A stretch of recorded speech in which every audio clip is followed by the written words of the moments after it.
The Senate chamber was buzzing with restless energy. Cameras lined the walls, reporters whispered feverishly into microphones, and the public gallery above was packed with spectators, waiting for a confrontation that many felt was inevitable. It was the kind of hearing that drew headlines before a single word was spoken, a joint committee session where Senator Ted Cruz and Representative Jasmine Crockett had been invited to question key witnesses on election security. On paper, it was supposed to be routine oversight. In reality, everyone knew it would turn into a battlefield. Ted Cruz adjusted his tie, leaned back in his chair, and gave the room his signature smirk, the one that suggested he was about to deliver a knockout blow. He had built his career on fiery soundbites, and today, with so many cameras rolling, he intended to put on a show. Across from him sat Jasmine Crockett, sharp-eyed and unflinching, her legal pad filled with notes. She had earned a reputation for her fiery cross-examinations and razor-sharp comebacks. Cruz knew it, she knew it, and so did the reporters scribbling furiously in their notebooks. The chair banged the gavel. This hearing will come to order. Witnesses were sworn in, statements were read, but the tension in the room didn't truly ignite until Cruz was given the floor. He straightened his papers theatrically, waited until the cameras zoomed in, and then launched his opening salvo. "Let's not waste time here," Cruz began, his voice dripping with confidence. "What we are witnessing is the slow death of accountability in this government. And frankly, Representative Crockett, your constant grandstanding in these hearings has done nothing but waste taxpayer money. Your time," he paused for effect, locking eyes with her, "is over." Gasps rippled through the chamber. Some of the reporters leaned forward, pens poised. The declaration was bold, confrontational, and clearly intended to humiliate her on live television. Cruz leaned back, satisfied. He folded his arms, a smug grin curling across his face. But Jasmine didn't flinch. She tapped her pen against the notepad, the faint clicking sound echoing like a warning. When she finally looked up, her gaze was steady, her tone calm but piercing. "Senator Cruz," she said, her voice carrying across the room with measured clarity, "I find it fascinating that you talk about wasting taxpayer money while conveniently forgetting your own little vacation to Cancun in the middle of a crisis back home in Texas." The chamber erupted. Reporters, keyboards clattered as they scrambled to record her words. Cruz's smirk faltered, just slightly. But Jasmine wasn't finished. "You sit here lecturing me about accountability," she continued, "while millions of Texans were freezing in their homes without power, without water, without leadership, and you were posting vacation photos from the beach. Tell me, Senator, which of us really wasted taxpayer money? The one doing her job in these hearings, or the one abandoning his state when it needed him most?" The gallery broke into murmurs, some stifled laughter slipping through. Cruz shifted in his seat, his face tightening. He tried to interrupt. "That's irrelevant." But Jasmine raised her hand. "Oh, it's very relevant. You said my time is over." "No, Senator. What's over is the patience of the American people for politicians who dodge responsibility. What's over is the era where you could grandstand without being held accountable. And what's definitely over is the idea that I, or anyone else here, will sit quietly while you rewrite history to protect your reputation." Cameras clicked like machine gun fire. On social media, clips of the exchange were already going viral. Cruz fumbled with his papers, his voice growing louder in desperation. "This is a smear job. You're twisting." Jasmine leaned forward, eyes locked on him. Her tone sharpened. "Senator, don't mistake facts for smears. The record is clear. And if you'd like, I can read into the record the dozens of public statements from your own constituents who begged you for help while you were on vacation." A stunned silence followed. Even the chair seemed reluctant to gavel her down. And just like that, the balance of the hearing had shifted. The silence after Jasmine's last words hung heavy in the chamber. For a brief moment, it was as if the oxygen had been sucked out of the room.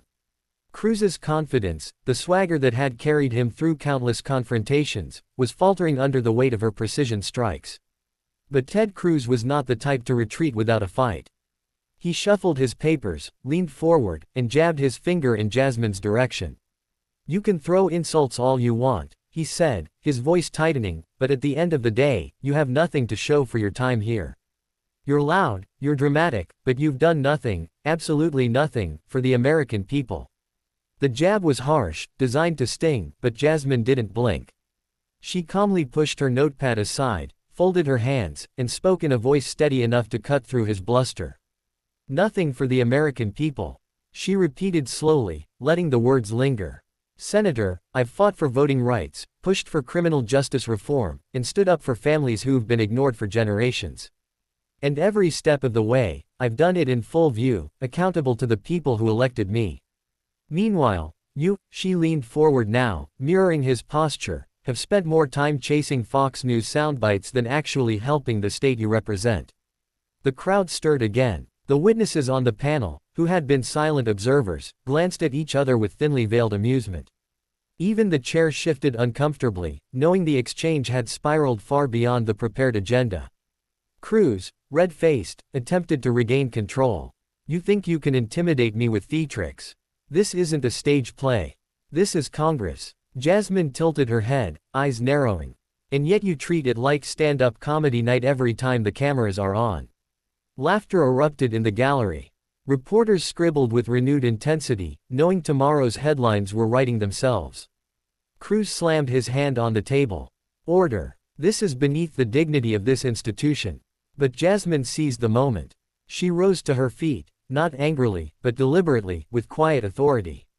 Her voice rang out across the chamber, clear and unshaken. What's beneath the dignity of this institution, she said firmly, is pretending that the suffering of ordinary Americans doesn't matter. What's beneath the dignity of this institution is abandoning your people when disaster strikes.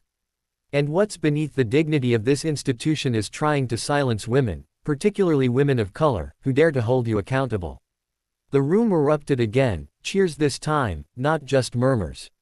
The chair banged the gavel furiously, calling for order, but it was too late. The moment had been captured. The narrative had shifted permanently. Cruz sat back, jaw clenched, eyes darting to the cameras.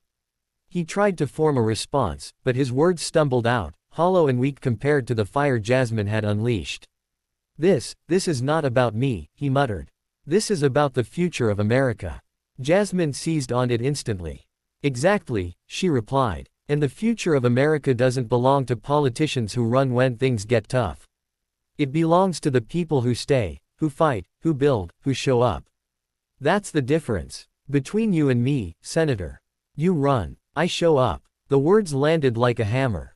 Cruz dropped his gaze to the table, suddenly very interested in his stack of papers. The chair, sensing the exchange had reached its climax, quickly moved the session forward. Witnesses gave their testimonies, questions were asked, but the air never fully returned to normal. Everyone knew they had just witnessed a clash that would dominate the evening news. Outside, the press swarmed. Reporters clamored for comments, cameras flashing as staffers tried to guide their principals to waiting cars. Ted Cruz, visibly shaken, brushed past the microphones with a terse, no comment. His usual appetite for the spotlight had vanished. Jasmine Crockett, on the other hand, stopped, smiled, and spoke with ease. What you saw in there wasn't about me versus Senator Cruz. It was about accountability. It was about reminding people that leadership means being present, even when it's hard. Especially when it's hard. Her words went viral within hours. Social media lit up with clips of her takedown, hashtags trending worldwide. Political analysts dissected the confrontation on every major network, and for once, the narrative wasn't about Cruz controlling the stage. It was about how Jasmine Crockett had turned his attempt to silence her into the very thing that amplified her voice. And deep down, even Cruz knew it. The instant he told her, "Your time is over," his own undoing had already begun.